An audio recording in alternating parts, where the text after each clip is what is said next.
За сайн бацгаана уу? Хогго Монгол төрөөмс байгууллага Гялгархуу Монгол хөтөлбөрөөр завханд явж байгаа. Нийт 8 сургалт төлөвлөгдсөн байсан. Ер нь эхнээсээ сургалтууд орж ийн. За өчигдөрлөө миний анзаарсан бараг 5-600 хүн хог хаягдлынхаа талаар за яаж бас бизнесээ ногоон болгож болох вэ гэдэг сургалтуудыг орсон. За энэ завханчууд миний анзаарснаар үнэхээр төргийн шуурхай аливаа ажлыг ер нь бол ажил болохдоо маш хурдан хүмүүс юм шиг байна. Олон аймгаар явсан шүү дээ. Тэгээд энэ завханд яг үндэ ингээд хог хаягдлыг ангилж алгах талаар энэ нэг хөөх ах байгаас хог хаягдлыг ангилж алгах талаар аль хэдийн ажил хийгээд өөрсдөө бүр ингээд давхрын очиж авдаг үйлчлэгээ хүртлээцэн завхан ногоон гарц гэх төрөмс байгууллага байгуулсан охин байгаа. Энэ охины байгуулсан төрөмс байгууллагад одоо нийтдээ бараг 60 гаруй хүн ажиллаж байгаа шүү дээ. 60 гаруй хүн байгаа. Тэгээ бүгдээрээ бас яг ийм томоохон үйл ажиллагаан дээр хогоо яаж багасгаж болох уу, яаж ангилах уу гэдэг ийм мессежүүдийг хүмүүст өгөөл яваад идэв юм байна. Энэ араа одоо энд үзлээ худалдаа авч байгаа байхгүй юу? Тэгээ энэ үзлээ худалдаан дээр хүртэл өөрсдийнхөө нөгөө нэг ангилтын савуудыг тавьсан байгаа. Гэтэ яг үдэ хүмүүс нэг бүрэн дүүрэн бол ангилаагүй байна.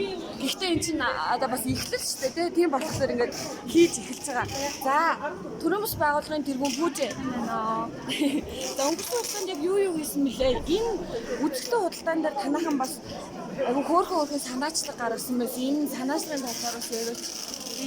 За үзлээ худалдаан дээр болохоор энэ харагдж байгаа чимэглэлүүд болохоор бүгдөө Лесо сумын 5 зэрлэгүүд 2-2-ороо баг болж хуваагдаад 4 өдрийг одоо илтгэхгүй ийм чимэглэлүүдийг хийж чимгэлсэн байгаа. Энэ нь болохоор ерөнхийдөө зардал хэмнэх хэрнээ маш гоё үзэмжтэй хогийг дахин ашиглаж хийсэн бүтээгдэхүүнүүд байгаа. За энэ хардаа ийм баггүй. Одоо би харуулъя л та. Энд байгаа одоо чимэглэлүүд шүү дээ. Энэ чимэглэлүүд нь дандаа хүмүүсийн хайцсан байсан, хоккет хайцсан байсан зүйлийг ашиглаад цэцэрлэгийн багш нар нь хийцэн байгаа байхгүй. Нэг хөөрхөн байгаа шүү дээ. Ингээд хогийг дахин ашиглаж болно гэдэг нэгдүгээрт ойлгох гээд хоёрдугаарт эн чинь бас шууд хаях юм бол одоо байгальтай хортой дахиад нэг 2-3 удаа ашиглаад хандлага өөрчлөх чиглэлд ажиллаад байгаа юм л та. За тэгээд ийшээ хоёлаа явъя тий. За тэгээ энэ нь болохоор зам. Одоо энэ бол намар. Ааха. Энтлэн зүүн за ийшээ явъя намар гэд энд дандаа нөгөө нэг дахиж ашиглаж одоо хаягдл бүтээгдэхүүн буюу хаягдл бичгийн цаасыг ашиглаад будцсан за тэгээд хайрцагнууд буюу хөөснөцрийг ашиглаад хөөрхөн одоо өхөр хойно тугал хийцэн тэгэд энийгээ дандаа хүмүүстэй танилцуулаад яваад байгаа. Ийм томоохон үйл ажиллагаанууд дээр энэ хог хаягдлын талаар хүмүүст ойлгуулах нь эргээд нөгөө нэг хогоо ангилдаг болох хогоо ангилдаг Монгол улс болоход нөлөөлж байгаа юм л да. Ер нь бол хүний тархин доторх бодол өөрчлөгдөж үйлдэл өөрчлөгддөг юм байлээ.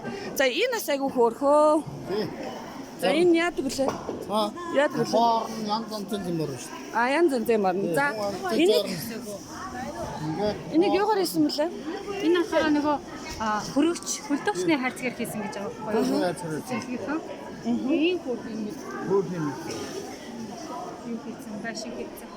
Нөө шинээр нь хөлдөөгч аваад тэгэл цаас нь хаягддаг ш хайрцаг нь тэнгуут нь хүмүүст бас ингэж ашиглаж болно гэд. Тэгээ хүүхдүүдэд ингээд хүүхдүүд ч гэсэн одоо ингээд дотор нь байгаа. Нэгээрээ ороод нэг хоёроор ороод хаалцаад. Одоо тэгэд бас тэр модыг Цаанаага боромгтой мод байна хаа. Нэрийг бас яг энэ протон цаасыг ашиглаад манай цэцэрлэгийн багш нар маань үзлээ худалдаанд зориулаад тийм тий. тэр одоо энэ болохоор бас өсөө цаана харагдаж байгаа нь одоо шүний Энэ завханчууд ингэсэн юм байна. Одоо энэ нэг завхан ногоогоос төрөмс байгууллагч яг хог хаягдлын ангилах тал дээр өөрсдөө ингээ Facebook пэйж нэгээд иргэдийн хандлагыг өөрчлөх энэ тал дээр нэлээд ажил хийгээд явж байгаа гэсэн шүү дээ. Тийм учраас Завхан аймгийн Улаастай хотынхан ер нь бол энэ шинэ жилээр ихэнх нөгөө сургууль цэцэрлэгүүд нь Ёолко буюу шинэ жилийнхаа баярыг ерөөсөө тийм саа элдв тоглоом авч чимлэг өгсөн тийм дандаа ингээд гараараа гарын дөрөх материал ашигласан ийм гар урлын юмудаар чимэлсэн байгаа. Аха. Сургууль нэгдүгээр сургууль болоод бүр тэр чигтэй байсан. Бусад зарим ресторан зоогийн газар бас ийм гараар хийсэн чимэглүүдээ чимэлчихсэн байсан. Аа. Энд бас бидний бас нэг үр дүн болоод явчихж байгаа байхгүй юу? Тэгээд бид хэд болохоор ерөнхийдөө бол олон хүн цугласан ийм олон нийтийн арга хэмжээнд дээр маш их хэмжээгээр ингээд хог хаягдлыг ангилуулж ялгуулах ажлуудыг зохион байгуулдаг. Манай хүүхдүүд бүр хогийн савныхаа хажууд зогсоод яг ингэж ангилсан, тэгж ангилсан гэдэг иргэдэд ингээд мэдээлэл өгдөг байгаа.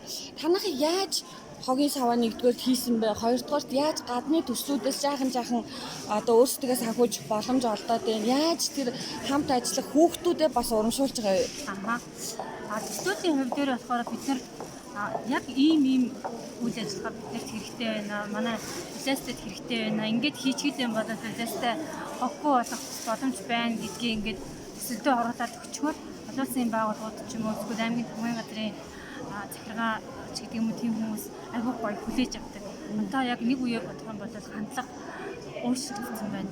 Нэг жилийн өмнө бид нар яриад байхад хүмүүс ойлгохгүй байсан бол нэг жил бид нар яг ингээ хогоо ангилж ялах ёстой гэдэг ингээд судалгаа явуулах тусам дарга нарт ч юм уу эсвэл олон улсын байгууллагуудын ажилчдаг хандлага нь өөрчлөгдсөн байна. Биднийг маш гоёор хүлээж авч байна. Хаач яриад явсан хүү сайн уу гэдэг ингээд айгүй гоёор хүлээж авч байгаа. Тэгээд тэр зүйлээ даван тал болгож ашиглаж байна. Зөв зүйл хийхээр угаасаа хүн болгон дэмждэг юм байна. Ямар гоё юм тийм байна тий. Эднийхэн бас ингэсэн байгаа хгүй айл өрхүүдийг албан байгууллагуудаа сургуулиудыг англиач гэж уриалаад нөгөөдөл манай англиад хэлчингүүд өөрсдөө нөгөө нэг ангилсан давхрыг нь очиж авдаг ажилч зүгий гэдэг үйлчилгээ бий болгоод тэгээд өөрсдөө очиод авдаг юм байна. 3000 төгрөгийн хөлс аваад тэгээд тэрийг хаана хадгалдаг вүлээ? Тэрийг болохоор манайх яг хогийн цэгийн наад талд 0.7 газар дэлхийн зүйнтэй хамтраад том хашаа барьсан байгаа. Тэр хашаанда бөгнүүлээд тэгээд пресслэгч машинтай утсан тэр пресслэгч машинаараа пресслээд дотроо очиулах төлөвлөгөөтэй байгаа. Яг одоогийн байдлаар одоо хийжүүлсэн юм байгаа. Пресслэг машиныг яаж олсон? Пресслэгч машинаа болохоор хүнстэй аж ахуйн газарт даагдсан ноос пресслэгч машин байсан. Тэрийг гуйж авсан байгаа. За, өстой мундаг юм аа. Ер нь бол хүн хий бүтээгээд хичээгээд оролдоод ирэхлээр яалтчгүй ингээд арга нь олдоод идэг тий. Яаж хийж байгаа л арга олдоод идэг. Тийм болохоор пресслэг машин байхгүй гээл зарим нь суугаад эсвэл ангилчглаар аваад явчих газар байхгүй гээл ингээд шалтгаан тоожоод суугаад ах юм бол 20-30 жилийн дараа ч гэсэн Монгол маань ерөөсөө ангилахгүй хэвээрээ хогондоо дарагдаад нөгөө нэг аимшигтай хор тавдар гэдэг өвчнөөр хайртайг нэг алцсаар л байна. Энээс ч амар өвчнүүд гарна. Бид нар байгаль дэлхийгээ хогоо хаяад хордуулаад байгаа. Тийм учраас ямар нэгэн одоо шалтгаан тоочлгүйгээр бүгдээрээ сайхан ангилж хийвшье. За, хүүжид гоё хэлэх өрөө үг байна уу? Өрөө үг. Одоо бид нар болохоор яг Завхан аймгийнхаа хэмжээнд улаастай сумаа ингээд ерөнхийдөө иргэдийнхээ хандлагыг өөрчилчихлөө. Одоо бид нар 24 сумд дуу хоолойгоо хүргэх ажил эхэлж байна. Тэгээд яг одоо өнөөдөр ихтэй аймгийн засаг даргын ард иргэдээ сонсъё гэдэг аян байгаа байхгүй юу? Тэр аянд манай 6 чиглэл гараа явьсан байгаа. 6 хүн маань очиод иргэдэд сумын иргэдэд мэдээлэл өгөөд нэмээд сум болгонд салбар зөвлөлт байгуулах гэдэг явсан. Инхээр бид нэр нэг жилийн дараа гэхэд Завхан аймаг маань тэр чигээрээ иргэд ойлголттой болсон, тэр чигээрээ хог хаягдлаа англин ялгцсан тодорхой нэг тийм үр дүнд хүрсэн байна гэдэг итгэлтэй байна. Тэгэхээр ерөөсөө бид нар төр засаг ч юм уу ямар нэгэн өөр хүмүүс ирээд хийж өгөх хэрэгтэй гэж битгий хараарай. Ялангуяа залуучууд бид нэр өөрсдөө сэтгэд хийх юм бол биднэрт маш их боломж байна. Биднэрт фэйсбүүкээр, интернетээр хог хаягдлыг багасгах, англиар хог хаягдлаас ангижрах бүх мэдээллүүд монгол хэл дээр байна. Тэгэхээр ерөөсөө та нар төвшөөхгүйгээр өөрсдөө санаачлаг гаргаад хэрэгжүүлэх юм бол энэ маш амархан ажиллаа. Бид нар яг одоо нэг жилийн хугацаанд хэлэх юм үр дүнд хүрсэн байна. Залуучууд та бүхнийгаа уриалж байна. Бидний дуу хоолой, бидний хүч Монгол улс маань цаашлаад одоо дэлхийд хэрэгтэй байна. Бид чаднаа гэж хэлсэн. Ямар гоё юм. За, ерөөл бат сайхан орших болтугай. Баярлалаа.